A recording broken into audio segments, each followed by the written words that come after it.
Ishmael Chapter 2, Sections 3 and 4. It is my most heartfelt and unattainable fantasy to travel once in your world as you do, freely and unobtrusively, to step out into a street and flag down a taxi to take me to the airport where I would board a flight to New York or London or Florence. Much of this fantasy is spent in making delicious preparations for the journey, in pondering what must accompany me in my luggage and what may be safely left behind. You understand that I would, of course, be traveling in human disguise.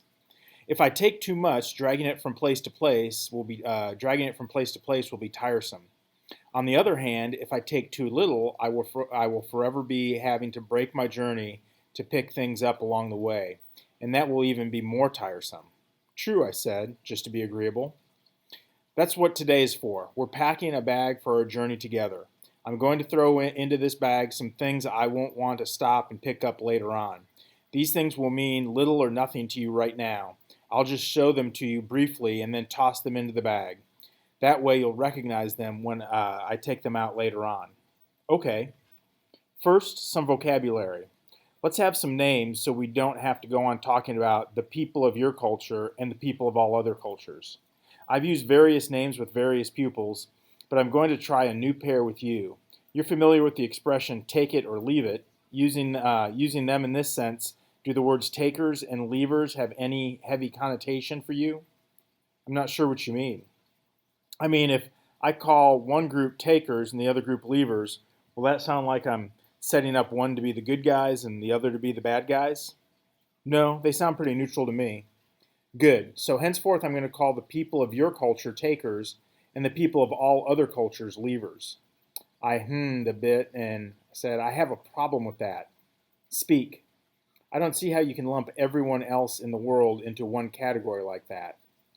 This is the way it's done in your culture, except that you use a pair of heavily loaded terms instead of these relatively neutral terms. You call yourselves civilized and the rest primitive. You are universally agreed on these terms. I mean that the people of London and Paris and Baghdad and Seoul and Detroit and Buenos Aires and Toronto all know that, whatever else separates them, they are united in being civilized and distinct from Stone Age peoples scattered all over the world.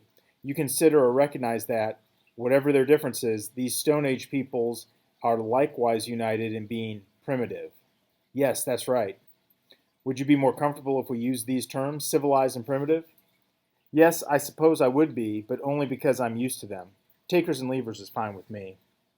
Second, the map. I have it. You don't have to memorize the route. In other words, don't worry if at the end of any day you suddenly realize that you can't remember a word I've said.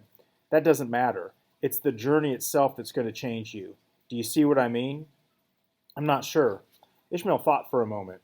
I'll give you a general idea of where we're heading, then you'll understand. Okay. Mother Culture, whose voice has been in your ears since the day of your birth, has given you an explanation of how things came to be this way.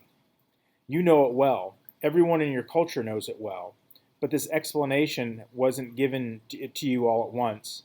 No one ever sat you down and said, here how things came to be this way, beginning 10 or 15 billion years ago right up to the present. Rather, you assemble this explanation like a mosaic from a million bits of information presented to you in various ways by others who share that explanation. You assembled it from the table talk of your parents, from cartoons you watched on television, from Sunday school lessons, from your textbooks and teachers, from news broadcasts and movies, novels, sermons, plays, newspapers, and all the rest. Are you with me so far? I think so. This explanation of how things came to be this way is ambient in your culture. Everyone knows it and everyone accepts it without question. Okay, as we make our journey here, we're going to be re-examining key pieces of that mosaic. We're going to be taking them out of your mosaic and fitting them into an entirely different mosaic, into an entirely different explanation of how things came to be this way. Okay, and when we're finished, you'll have an entirely new perception of the world and of all that's happened here. It won't matter in the least whether you remember how that perception was assembled. The journey itself is going to change you. So you don't have to worry about memorizing the route we took to accomplish that change. Right, I see what you mean now.